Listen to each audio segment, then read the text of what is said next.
Good afternoon. Hope you guys are doing good. I am coming to you on Friday, August 7th.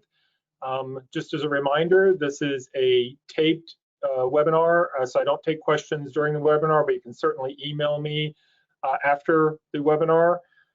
We all know that we got some, or at least we should know that we got some frequently asked questions issued by the SBA this week, and that's the topic for today's tune-up. I'll try to go over all of those in as much detail as I can. There are about 11 pages, I believe, of FAQs. Some of them confirmed what we already knew or suspected or interpreted, and then some left some openings that we still don't know answers to. So we'll go into that a little bit.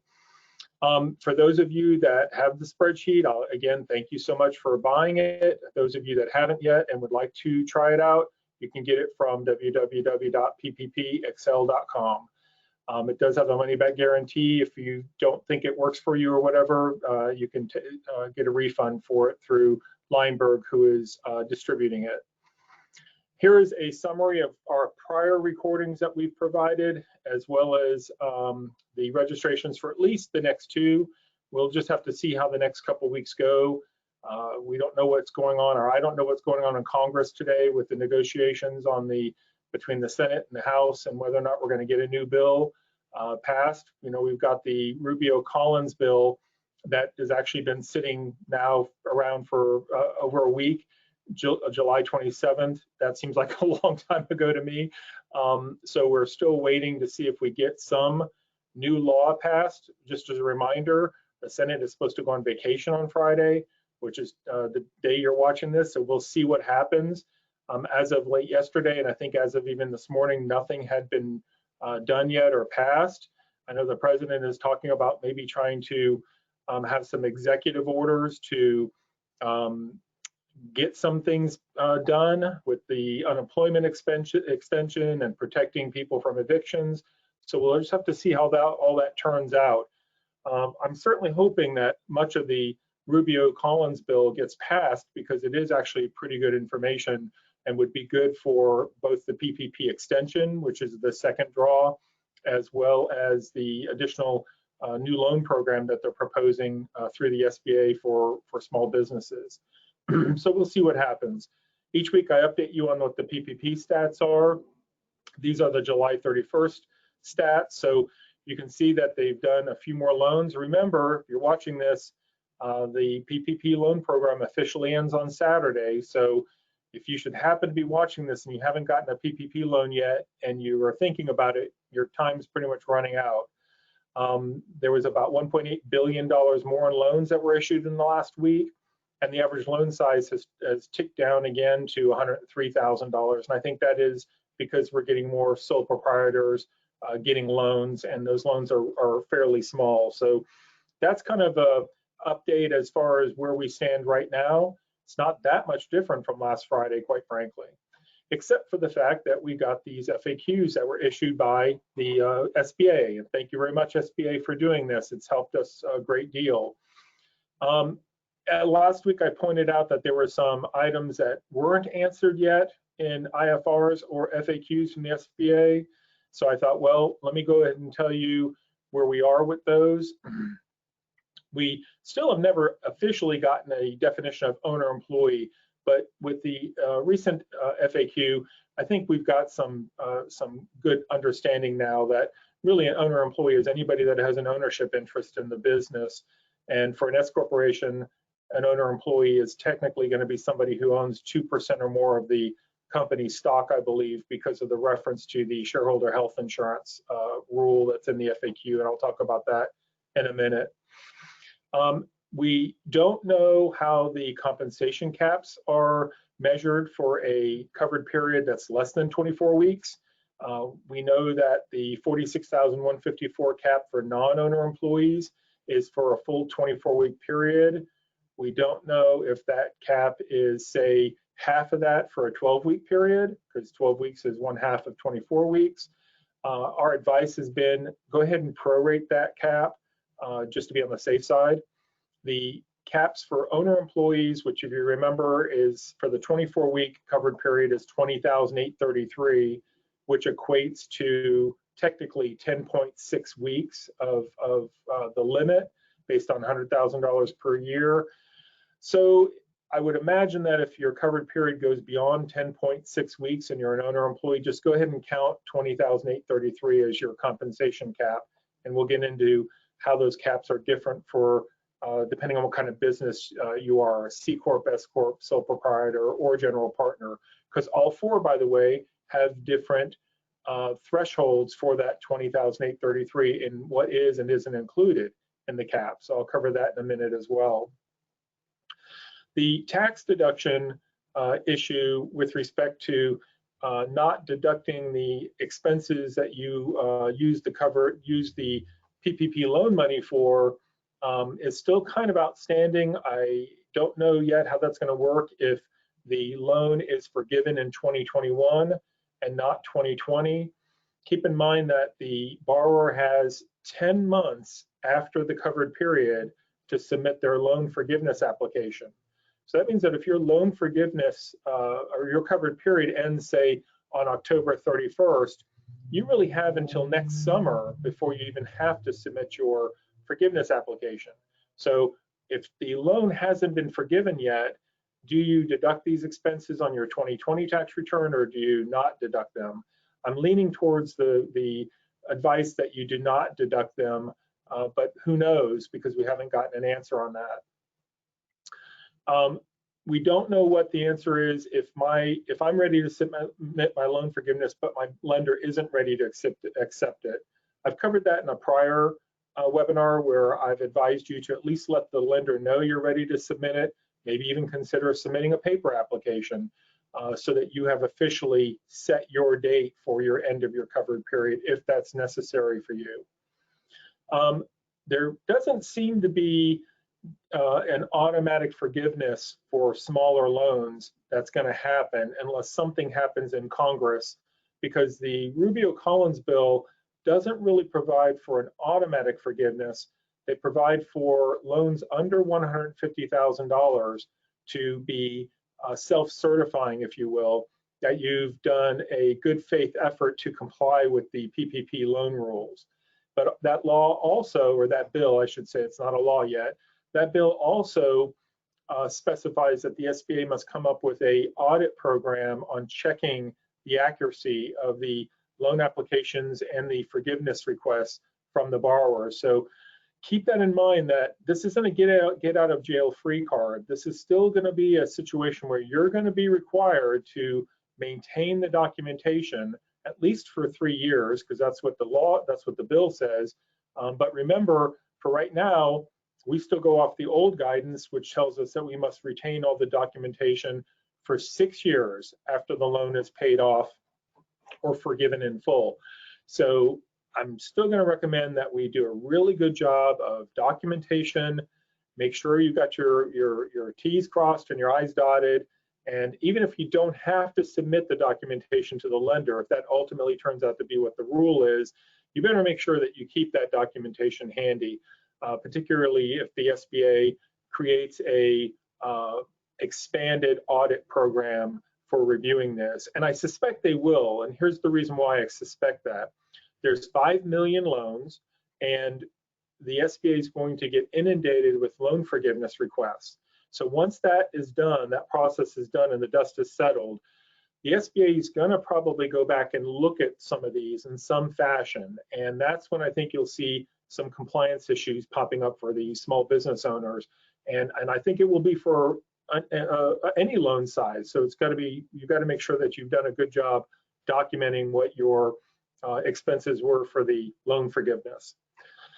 The last question here that seems to be answered, which is gave us some confusion in some prior IFRs, was are you measuring these caps for owner employees per borrower or per affiliated group?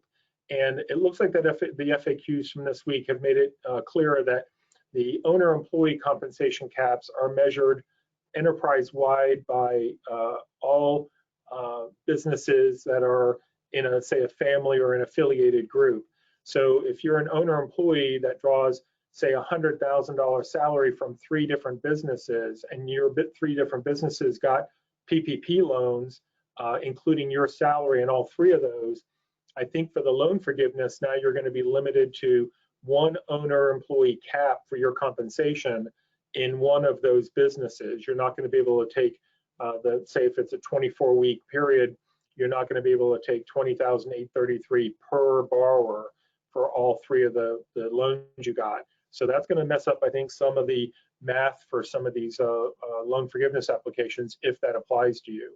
And again, it only applies to multiple businesses that got multiple loans and paid the same owner employee in all of those businesses, or at least more than one of those businesses.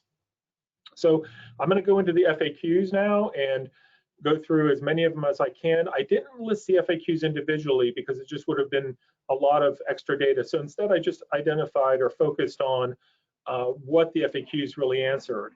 So they're broken up into different sections, and the first section was general loan forgiveness FAQs. So this is just broad guidance that the SBA has given us.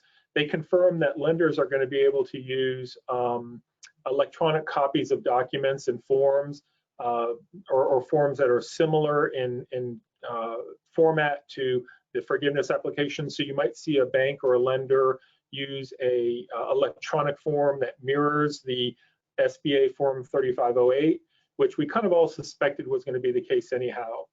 I skipped one, but they also confirm that sole proprietors with no employees can file the easy form. I think we already knew that, or at least we assumed it. So they've just confirmed that is the case. The other item that they identified, which is helpful, is because I've had a lot of people asking this question, is when do I have to start making payments on my PPP loan? And they've clarified that to say that you don't need to make payments on your PPP loan until after you've submitted your forgiveness application. You now have 10 months to submit your PPP loan forgiveness application after your covered period ends. That's a significant change from the original guidance. The original guidance told us we needed to submit our forgiveness application immediately after our covered period. Now we know we have to submit it within 10 months of the end of our covered period. And they've also told us that we don't need to make any payments on the loan, principal or interest, until that loan is forgiven or denied, if the application for forgiveness is denied. But whatever the remaining balance is, that's what you're going to have to pay back to the bank if there is a remaining balance. And the interest accrues on any unpaid balance is paid by the borrower. Now, what they haven't told us, and it's still kind of an unknown item, is, let me give you an example. Let's say you got a $200,000 PPP loan and you received a $10,000 advance for the EIDL. That means that when you apply for loan forgiveness, if you qualify for 100% loan forgiveness, you're not going to technically get $200,000 forgiven, because the SBA is going to deduct the $10,000 that you received in the EIDL advance from the loan forgiveness amount. So that means that the SBA is going to send a check or a payment to the lender for $190,000. And your loan balance after that forgiveness is going to be $10,000, which is your original EIDL advance. So that's mathematically and mechanically how I believe it's going to work. What we don't know is, then is the lender going to charge you interest on that $10,000 balance back to day one, or just starting on the date that the loan forgiveness was approved and submitted to the lender? I would think that that's when you're going to start paying interest on the loan, and the SBA would have covered the interest on the full amount of loan up until the date of the loan forgiveness. But that remains to be seen if that's going to be the rule. So keep in mind that there's a slim chance that you might actually have some accrued interest on this loan once the loan is fully forgiven, just for the EIDL advance portion. We'll have to see how that works out. If you talk to your lender, ask them if they know the answer to that, because I haven't seen the answer to that question yet. Now we're going to go into the payroll cost FAQs. And some of these were pretty clear, or at least they clarified what we suspected. For example, we know that we can include all payroll costs that are paid during the covered period. And the emphasis there is things like bonuses, commissions, PTO pay, hazard pay. It's all payroll that was paid during the covered period can be included. So that's good news to know. They haven't answered yet how we allocate payroll at the end of the covered period. So let's say that your covered period ends on August 10th, and you have a payroll period that runs from, say, August 4th to August 16th. What amount of payroll do you count for that period?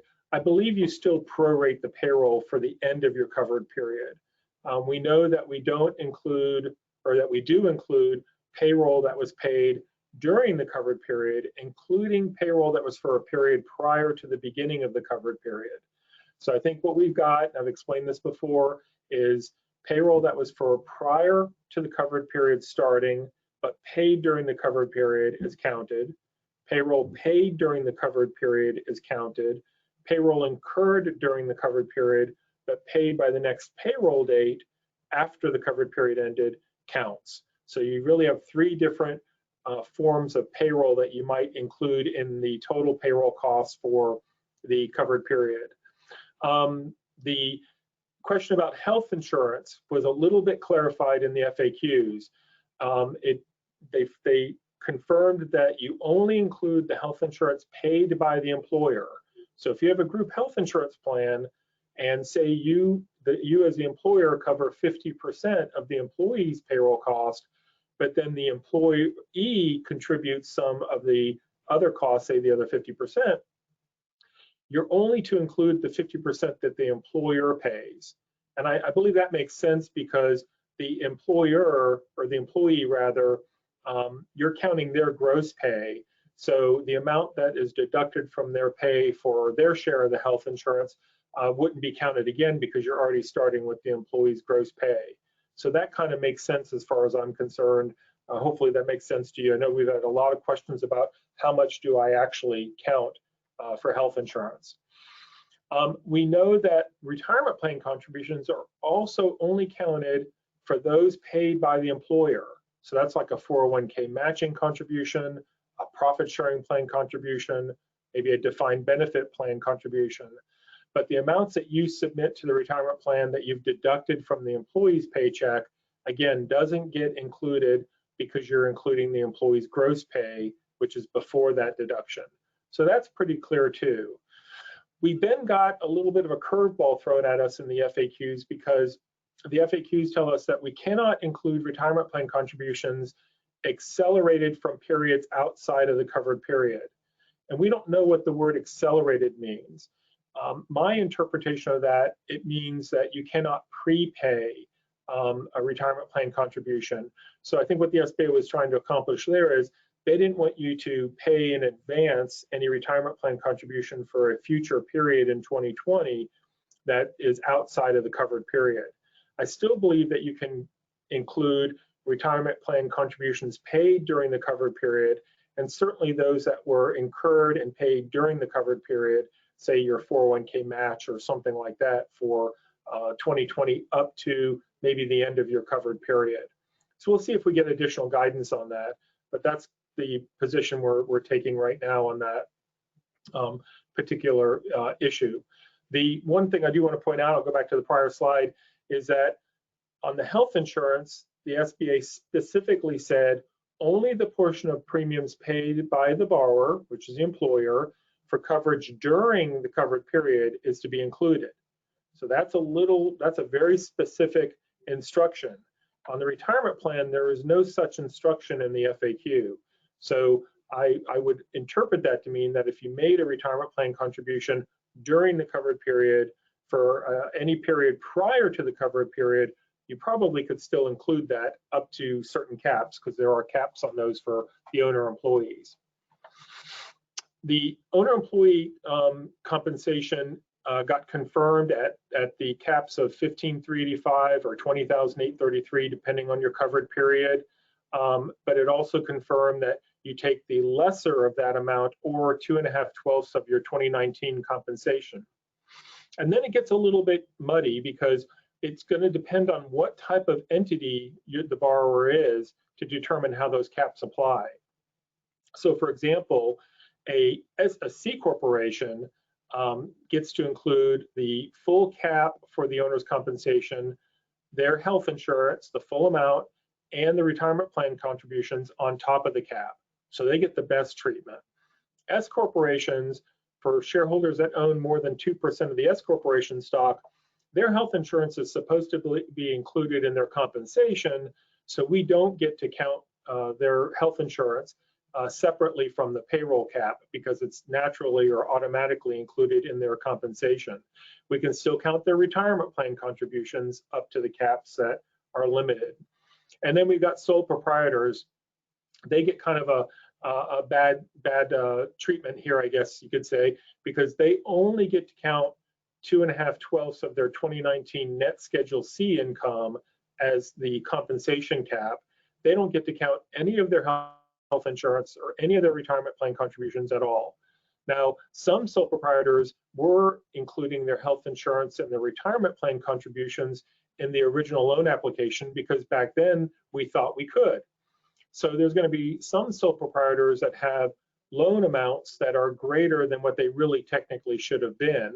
And so you might end up having to pay some of that back now, depending on what your loan forgiveness formula is once you've included all your other expenses. So kind of keep that in mind if you're a sole proprietor.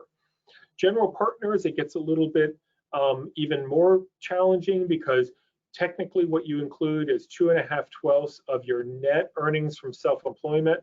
That's reported to you on your Schedule K1, but you've got to reduce that by any Section 179 expense, and then any unreimbursed partner expenses that you deducted on your tax return as a partner. So there's a little bit of a formula that you're going to have to do to calculate what the amount actually is for your compensation. Those people also, being general partners, also do not get to count any of their health insurance or any of their retirement plan contributions at all. So they kind of get a short end of the stick there a little bit too. Now, what I found interesting in the FAQ is that it says that the compensation limitation for general partners is only eligible for loan forgiveness if the partnership actually paid the partners during the covered period. So that's important. If you're a partnership and you are counting your compensation based on your 2019 limitation, you can only do that if the partnership actually paid you during the covered period. This is a new wrench that was thrown at us that I didn't expect. That doesn't apply to sole proprietors. If you're a sole proprietor, there is no mechanism for you to physically pay yourself any money. So it's different for sole proprietors and general partners. So the bottom line there is, by all means, make sure that the partnership is actually making payments to the general partners if that is what you are. So again, like I said, it's not so cut and dry because it's a different set of rules for every different type of entity that we have. For non-payroll costs, things pretty much got a little bit clearer, I would say, with respect to the what can be counted and what can't be counted. We know that we can include costs that were paid for a period prior to the covered period, but paid during the covered period. So if your covered period started on May 4th, say, and you had not paid your April and May rent yet, and you paid that on May 5th, you get to count your April and May rent in your covered period. So we've known that for a while, and now they've confirmed it, and that's a nice gift that the SBA gave us. They did tell us also that we can include our non-payroll costs that were incurred during the covered period if they were paid by the next regular billing date. And unfortunately, in the FAQs, the examples they gave us didn't cover a straddle period.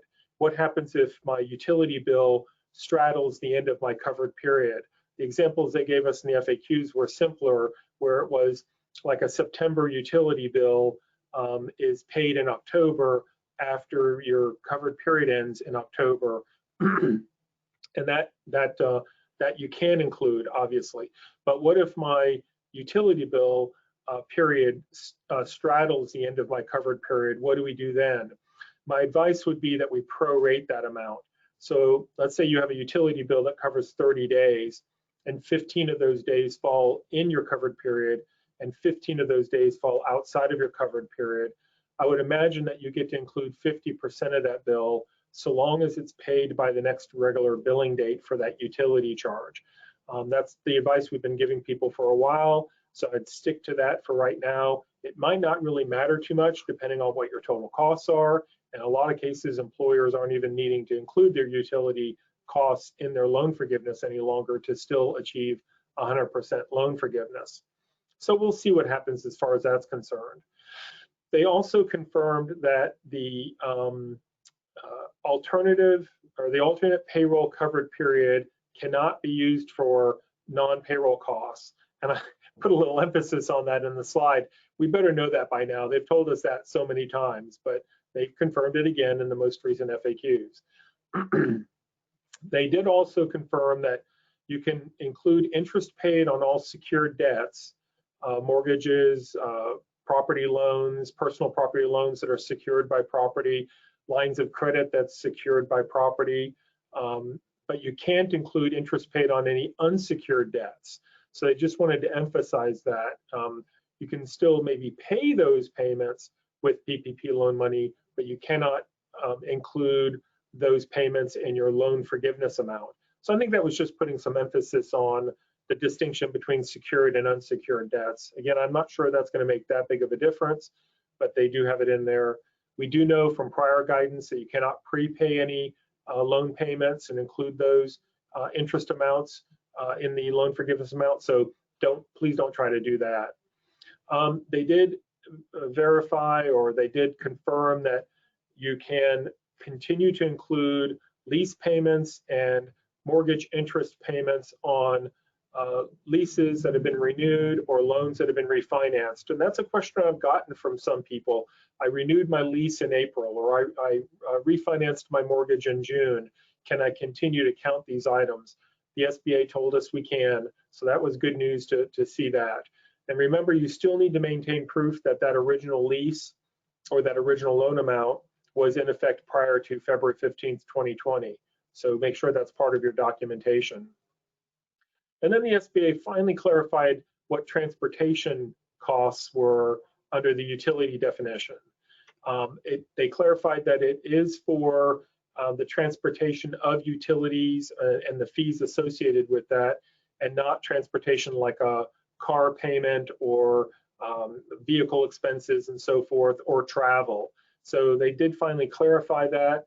The only confusion there is that back in April 20th on an IFR, the SBA did tell us that we can include gasoline used in a company car for a sole proprietor. So I'd probably still tell you that you could probably rely on that guidance to include fuel for a company car if you need to. Again, you might not even need to do that any longer. If you don't need to do it, I probably wouldn't bother with it. But if you're really looking for enough expenses to get your loan forgiveness to 100%, and you can you need to use that, then I'd go ahead and still include it, because you could rely on that original IFR until the SBA tells us otherwise. So that's pretty much the status of the FAQs for payroll and non-payroll costs. And now I'm going to briefly talk about the FAQs for loan forgiveness. They clarified that you can exclude any FTE reductions for employees rejecting a rehire offer, or your inability to hire a similarly qualified individual for an unfilled position. I think we already kind of knew that, so I don't think that's anything new. I think the clarity there is that you count that person as if they were still there. So if it was a part-time person working 20 hours a week, that person is still 0.5 FTE for the period. If they were a full-time person, then you would count them as a 1.0 FTE. I've referred to these people in the past as like phantom or ghost employees for purposes of the FTE calculations. And now we know that, yes, we just continue to count that person as if they were still there. So make sure that you document the hours of those people prior to their departure, or historically, so that you can prove that maybe the person was a full-time employee or a part-time employee, and how many average hours a week they worked, because you'll need that to prove the FTE for that person if that comes down to it. The probably biggest issue that they answered in the FAQ, which is not good for seasonal employers, if you got a loan as a seasonal employer using a specific 12-week period in 2019 to compute your maximum loan amount, you must use that same 12-week period in calculating your FTEs. So when you go to the spreadsheet, if you go to the PPP Schedule A worksheets, there is a line there for seasonal employers to enter the number of FTEs they had, and you can calculate it using the worksheet. But the worksheet takes the lowest number of the 3 reference periods if you're a sole proprietor, a seasonal business.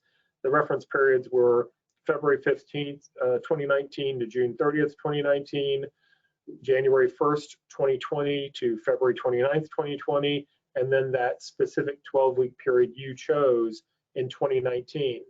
If you're a seasonal employer and you got your loan as a seasonal employer, you can no longer choose which one of those reference periods you want to use.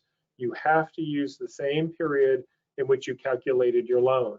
This could be devastating for some seasonal employers because let's say you're a seasonal employer that averages 40 employees during the summertime in Maine at a resort, and you that's what you use to get the loan on, and now you have to use 40 FTEs for your reference period FTEs. Well, let's say you only have 20 employees now, then you're going to have a 50% FTE reduction if you don't meet any one of the other exceptions or safe harbors.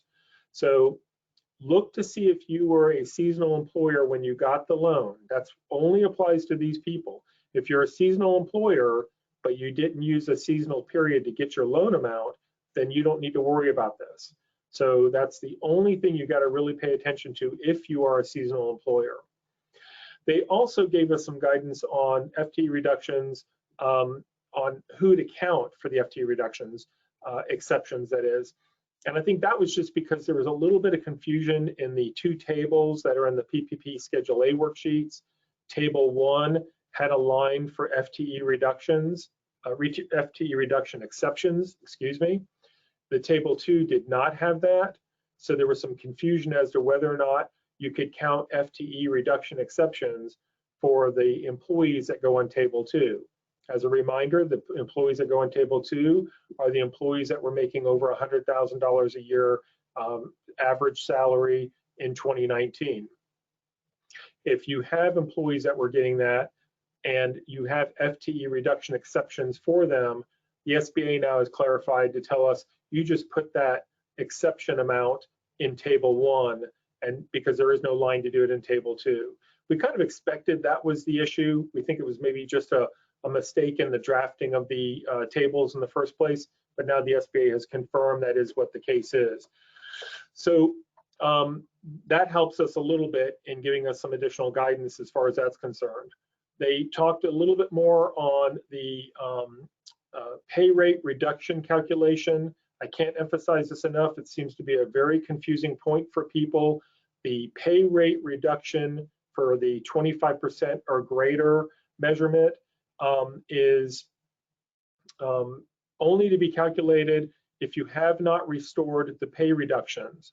So let's say I have an employee that I was paying $30 an hour to pre-COVID, and then after COVID, I started paying them $15 an hour. That's a 50% reduction. So I'm supposed to pay a penalty by reducing my loan forgiveness for a certain amount of that reduction, anything over 25%. But if I restore that person's pay rate to the $30 an hour before the end of my covered period or December 31st, I'm not subject to that penalty. And they emphasize that in the FAQ, so that was helpful. And then the last FAQ, which I left for last, I call it a cliffhanger, and I actually did put the question and the answer in here, most of it at least, I paraphrased. But the question was, for purposes of calculating the loan forgiveness reduction, and that is for a pay rate reduction, what forms of compensation are included? Is it all forms of compensation or only salaries and wages? And the answer was that the borrower should only take into account decreases in salaries and wages. So that threw us a little bit of a curveball, because what if you're a restaurant with tipped employees? Do you count their tips as part of their salaries and wages or not? We don't know the answer to that. My interpretation would be that tips are part of a tipped employee's salaries and wages. So I think I still would count them in the calculation, but we don't know the answer to that. So they left us with a little bit of a cliffhanger there.